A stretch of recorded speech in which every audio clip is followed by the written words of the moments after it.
It's more than halfway through the NBA season, and I think it's about time that we can see whether some off-season trades have paid off or not. This season we've seen new teams rise and other teams fall, and a lot of this has been shaped by the trades that happened this offseason. And everybody knows about the Rudy Gobert and Donovan Mitchell trades that have caused massive ripples in the league, but there's been many fantastic trades that have provided great value for their teams that not many people know about, or just don't care to discuss. So let's talk about 3 outstanding offseason trades that nobody's talking about.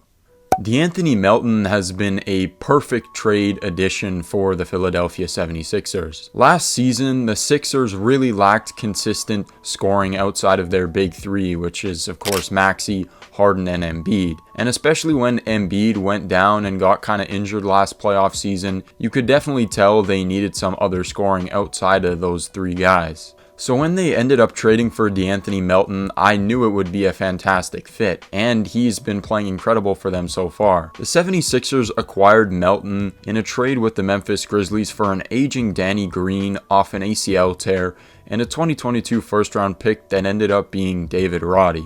To this day, I still don't understand what the Grizzlies were thinking trading Melton, one of their best 3-and-D spacers and scorers off the bench, but the 76ers have benefited from it nonetheless. Oh my Grizzlies, goodness gracious. This season, Melton is averaging a career-high 11.4 points, showing his array of scoring mostly from 3, shooting 40% on 6 attempts, but he can create his own shot and finish around the rim pretty well as well. He's grabbing 4.6 rebounds a game, which is pretty good for a guard, and he's averaging 1.9 steals, which is second in the whole entire NBA.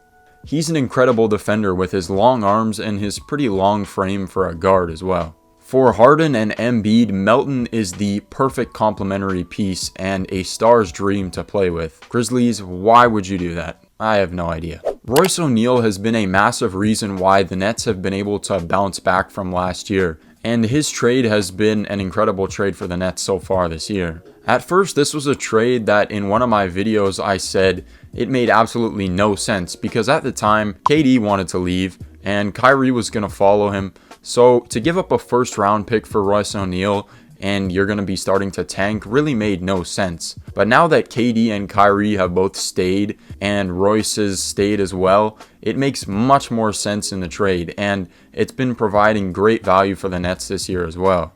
As I mentioned, they traded Royce to Utah for a 2023 first round pick, and this trade has been great value for Royce, plus they really don't need that first round pick anyway since they're contending.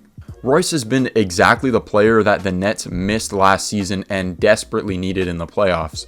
A 3-and-D wing who can provide shooting from the outside, and this is something the Nets lacked horribly last year. Royce is averaging a career-high 9.4 points and a career-high in 3-point percentage as well, shooting 41% on 6 attempts a game.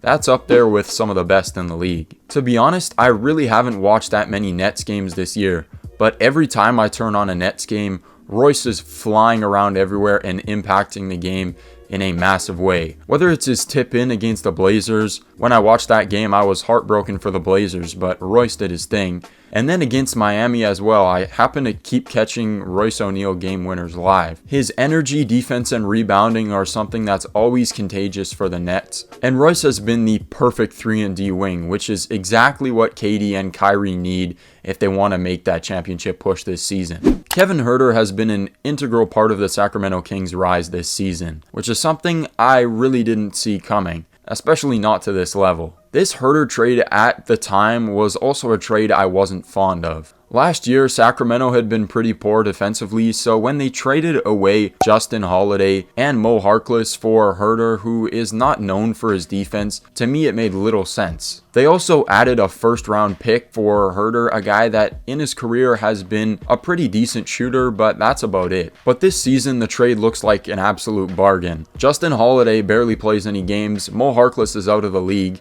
and Sacramento is in the 4th seed as we're speaking, so that first round pick this season really doesn't matter, and the value that Huerter has brought to that team has been pretty much unquantifiable. He's been incredible.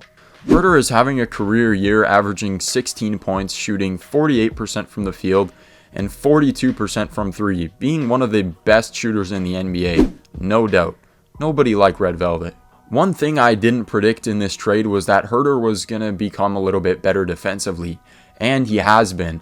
Really, with the Hawks, I thought he was pretty garbage on defense, but this year, he's been pretty solid. When I've watched the Kings, he's been above average, and this is exactly what they need considering they had no defense last season, and they traded away 2 defenders for Herter. Of course, the problem with the Kings still this year is that they really can't play defense, but their offense has been so good, it really doesn't matter. And of course, Herter's shooting has opened up so much more for the offense, especially for De'Aaron Fox and Mini Jokic, which is Domantas Sabonis. Sabonis and Herter have struck up a great connection in terms of assisting and working with each other in dribble handoffs and just giving each other more space to do what they do best. The decision to trade for Herter and let go of Mo Harkless and Justin Holiday is probably one of the biggest reasons why the Sacramento Kings are 4th in the West as we speak.